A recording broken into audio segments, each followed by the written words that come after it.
The Militech recruiter had sat down for a drink. It wasn't common he ended up in a place like this, but that's what the day entailed. Just a stop along the way.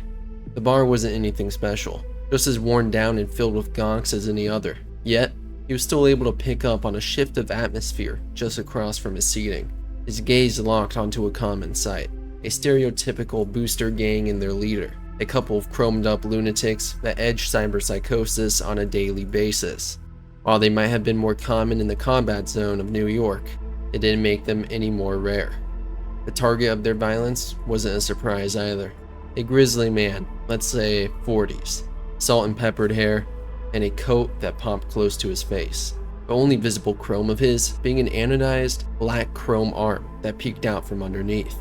Curious enough, they seemed to be government issued.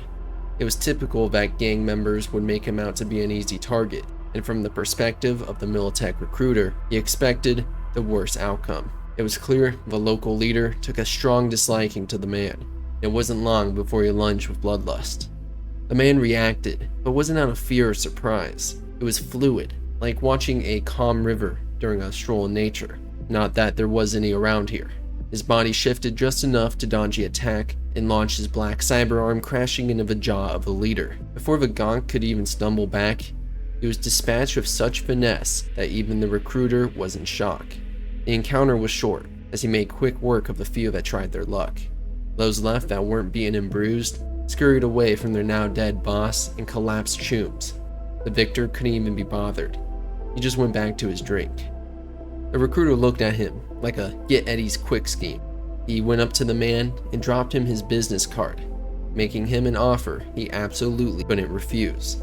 And the man, Morgan Blackhand, of course accepted. So, just who is the mysterious figure, Morgan Blackhand, employed by Militech International Armaments? Well, he's a solo by accident, defined by his pragmatism and characteristic black cyberarm. Able to survive as a result of his street smarts and self-interest, his reputation as a top solo is thanks to both his cunning and his ability to capture targets alive, rather than simply killing them. While many mercenaries in the dark future would define a legend through several factors, such as excessive chrome, firepower, kill count, or even influence, Blackhand happens to redefine everything one might consider.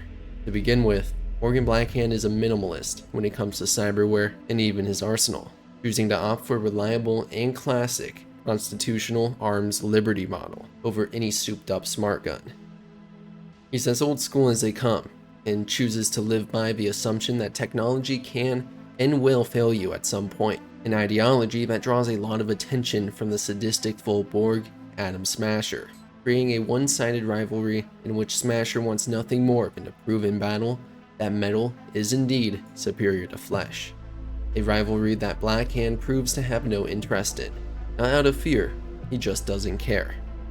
So what is the story behind the world's most famous and legendary mercenary? Where did he come from, and how did his reputation as the solo's solo form? Just where is he in the year of 2077, and will he appear in Phantom Liberty? This is the story behind the world's most famous mercenary and Night City legend. This is the unraveling of the truth behind Morgan Blackhand. Not much is known of Morgan's childhood and early life, just that his hometown was Brooklyn, New York. Even from a young age, it was obvious Morgan had talent, showing unique skills in awareness, intelligence, leadership, and physical prowess. All factors that push him toward a career in the US military. In the 1980s, as an 18-year-old man and a rookie soldier, Morgan was enlisted to be part of an experimental cyber soldier unit. In the middle of the mission, the unit commander had suddenly went full cyber psycho. In hindsight, many would claim that the outcome was obvious, but the cause and effects of cyberpsychosis at this time were relatively undiagnosed, untested, and untreated. In this dire circumstance, with little to no time to react, he was able to apprehend his commander and take lead of the unit, therefore saving his squad and placing his outstanding talent and leadership in the spotlight. He would continue to serve in the military, becoming a highly trained killer and even specializing in demolitions. He would, however, find himself struggling against enemies he had made while in the military. those who looked down on him in crazed obsession and humiliation, such as his previous unit commander. This would go on until 2009, when he was discharged from the military after serving in the Second Central American War. Not having anywhere else to go, he returned home to the ruins of Brooklyn, a sight unbefitting of a welcome home to the combat veteran. Alongside the depressing environment he once called home, Morgan Blackhand felt he had lost his purpose in life. His lethal combat skills and training in military demolition weren't very convincing for a desk job resume. If anything, it made employers fear the idea of hiring him, thereby blocking Morgan from a viable source of income to provide for himself. This went on for months at a time, as he struggled to make ends meet. However, at some point Morgan's skills would be required in the dangerous streets of the ruined city. It was an unexpected series of events that found Morgan protecting a next-door neighbor from an abusive and violent ex-husband. With the incident escalating, Morgan ended it with killing the homicidal maniac. Whether Morgan liked it or not, this earned him a local reputation as protector of the weak, which is likely what brought him to the attention of a notorious booster gang leader. One fateful day, Morgan Blackhand would be enjoying a drink in between his constant struggle, a prevalent lifestyle all over the world. The booster gang leader approached Morgan, not hiding the fact that he had taken a massive disliking to him. The encounter quickly escalated, and Blackhand promptly dispatched him and his gang with such finesse that he managed to impress a nearby Militech leader. The recruiter would approach Blackhand after he had settled down to finish his drink, dropping his card off with him, making an offer he couldn't refuse. To Morgan's pragmatic mind, working as a corporate solo wasn't much different than being in the service. The guys upstairs told you where to go and who to protect or shoot. Subsequently, Morgan became a mercenary who took care of problems for the Militech Corporation. By 2013, Blackhand was known throughout the Brotherhood of Solos as a professional equal to the best Europe could offer. It was during this time that he adopted the black turtleneck, suit, trench coat, and close-cropped hair that became his trademarks. Morgan earned his street cred by teaching many professionals all the tricks he knew, and by resolving high-profile incidents. One such incident being the attempted kidnapping of Kerry Uridine in 2019, a former member of Johnny Silverhand's Samurai music band. He had utilized his strategic sense and stealth to non-lethally capture all 5 of the kidnappers, turning them over to federal authorities immediately after. It was clear that his age hadn't slowed him down. Anyone could have killed them, but only someone as skilled as Blackhand could eliminate a threat and embarrass the group's sponsors at the same time. Morgan would go on to be rated as the #1 solo professional in the business by the Solo of Fortune annual 2020 awards in the United States. Not even this agency was able to properly quantify Morgan's abilities despite being capable of doing so for other solos. At this point, Morgan had even written the Enforcer's Handbook, with over 1 million copies audited by 2020. It was no secret that the entire solo profession had been improved by Morgan's unique teachings. In time, Blackhand graduated from bodyguard and extraction work to tactical operations and strategic threat management. It was in January 2022 that rumors began to mount that Morgan Blackhand had signed with Militech for the 4th Corporate War, which is exactly what had happened. Militech had coaxed him into the fray, at a cost that exceeds even 3 covert op teams. During this time, the war was still between the Oceanic Corps, OTAC, and Sino. So the world-renowned professional was made acting director of OTAC Security Operations, a promotion that Arasaka felt threatened by. In response, they would execute raids aimed at thwarting operations he was personally overseeing. Of course, they denied this, but an objective of theirs was to specifically see the removal or termination of Blackhand from the war. His outstanding performance up to that point had resulted in the failure of several ambitious Arasaka operations, so they had opened a bid for his contract, but ultimately the restitution didn't convince him to part with Militech. Arasaka weren't the only ones overseeing the actions of Blackhand. Militech had placed an elite agent and solo, Anastasia Lucchesi, under the direction of the freelancer, working closely with him to absorb his techniques and tactics. He had even been given another mission, to remove Blackhand if he threatens the campaign in any way. He recognized the delicate nature of this assignment, not to mention the danger, and aimed to seduce Blackhand during her time with him. For this oceanic war, Morgan Blackhand would head a covert operations team, got enough funding out of Militech to subcontract a group of highly skilled and motivated freelancers, making them answerable to only him. Blackhand would delegate to mission-compatible pairs. These mini-teams each complete their part of the mission individually, while Morgan worked independently, joining mini-teams where he's needed most. These operations would go on until there's a massive shift in the war. On February 22nd, both OTEC and Sino canceled their security contracts.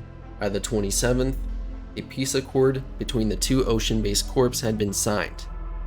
Despite this, Arasaka tested the newly completed Soulkiller 2.5 by planting it in the vehicular SmartLink processor of a Militech executive. The program worked perfectly. An interrogation of his captured mine led to an assault on Militech's Night City office. In retaliation, the Shadow War would begin in a 3-month period of covert strikes between the two megacorps. On March 31st, Militech asked Raish Bartmoss for help against Arasaka. Bartmoss was adamant at first, and against working for a corporation no matter how tenuous the connection, but Blackhand prevented him from attacking Militech in reprisal. The corporation took a different approach and contacted Al Cunningham. She was willing to help destroy Soulkiller, though she convinced Bartmoss to join her in the effort. This contract would prove to pay off. In less than 1 month, Raish Bartmoss managed to discover the location of Soulkiller 2.5's master program. Elated, he also goes on a net crime spree against Arasaka and several other non-involved corporations. In response to this, Arasaka put out a web of operatives assigned solely to locate Raish Bartmoss, which happened to trace his line during the course of one of his sprees. While Morgan Blackhand desperately attempted to save Bartmoss, an asset and friend, the Militech forces moved to protect him would fail. Not entirely of their own fault. Arasaka had sent a massive strike team to take Raish out in style. Not only that, but ended up going with the extreme backup plan in response to Morgan's team. On May 26 of 2022, they had launched a 2-meter projectile plummeting down to Bartmoss's building.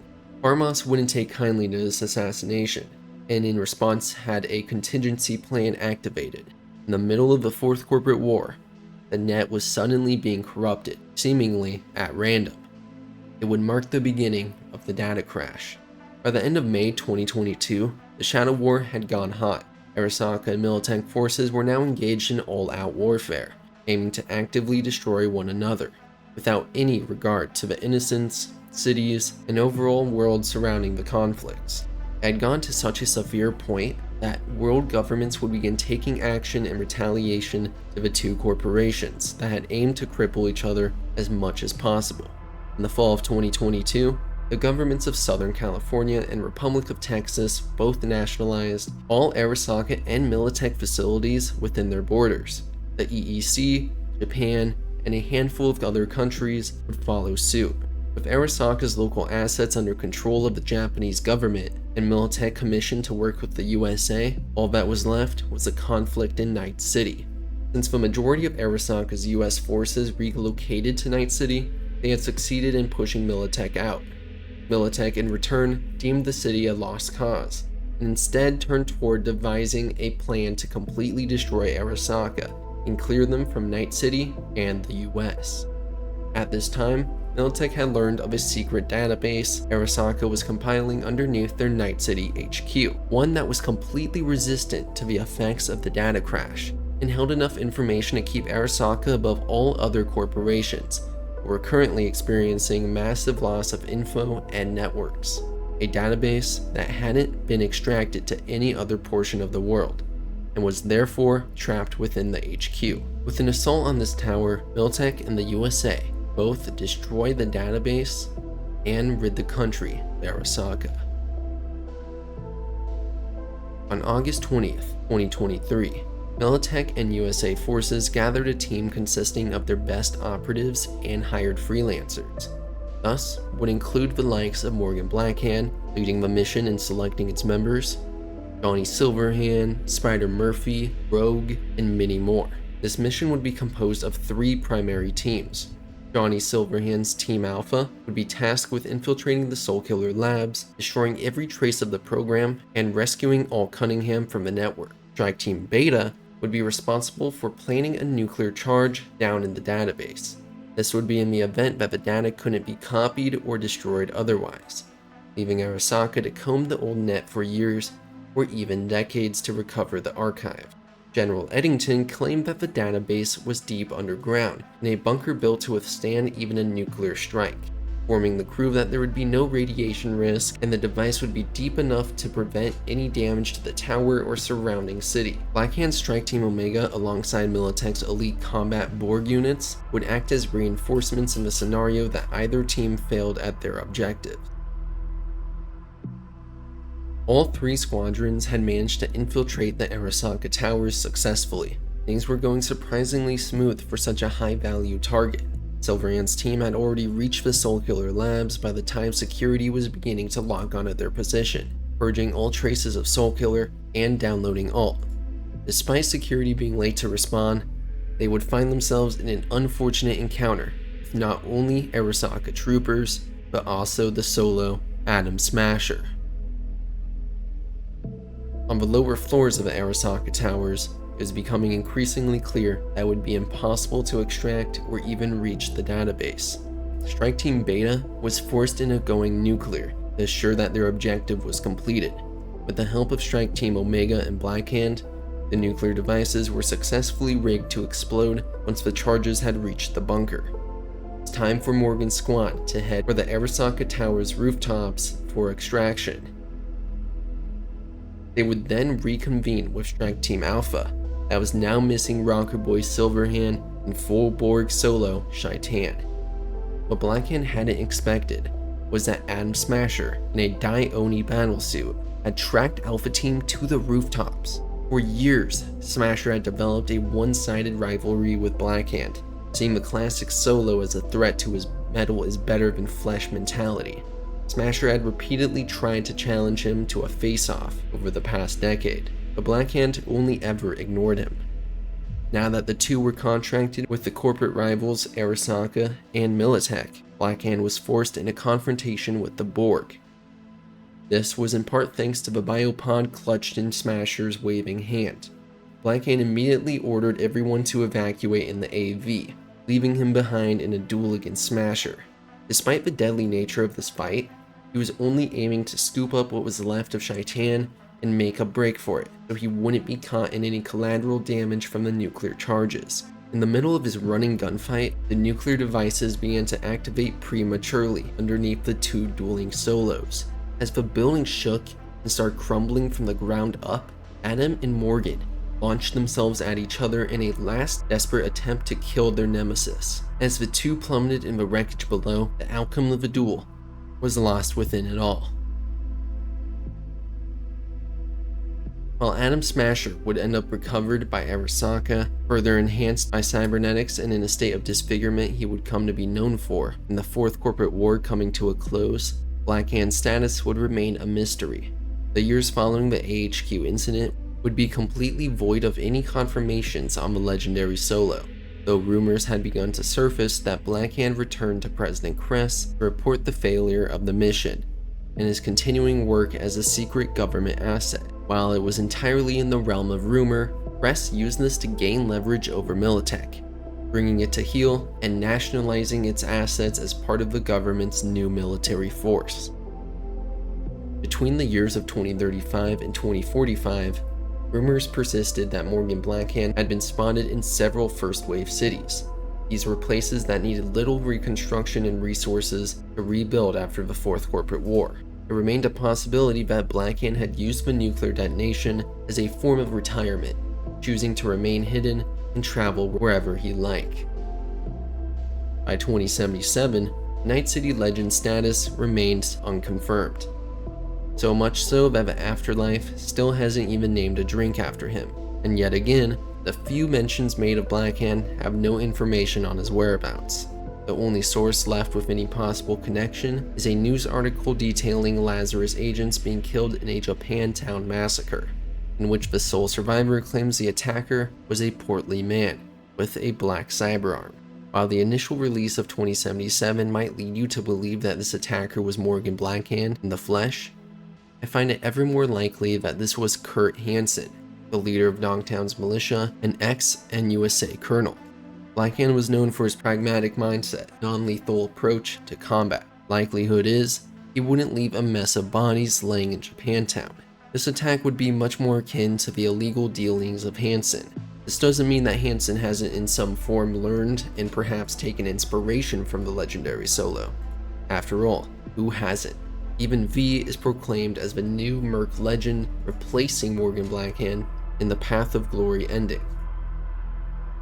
Besides what we see in-game, Cyberpunk creator Mike Pondsmith has actually made some statements about Blackhand on his official Reddit account, confirming that he is alive, that his story since the year of 2023 is in the writing stages, even revealing that Blackhand looks like George Clooney from The Americans and is thinner than he's been in a long time, a consequence of not having fancy dinners on a corporate expense account, meaning that we can immediately scrap the idea that he is the portly man and that he had returned to President Kress after the AHQ incident. So the big question is, will he appear in Phantom Liberty? Answer provided by Mike Pondsmith is no. So the likelihood is that he really isn't in Phantom Liberty, though it would be a welcome twist if he is.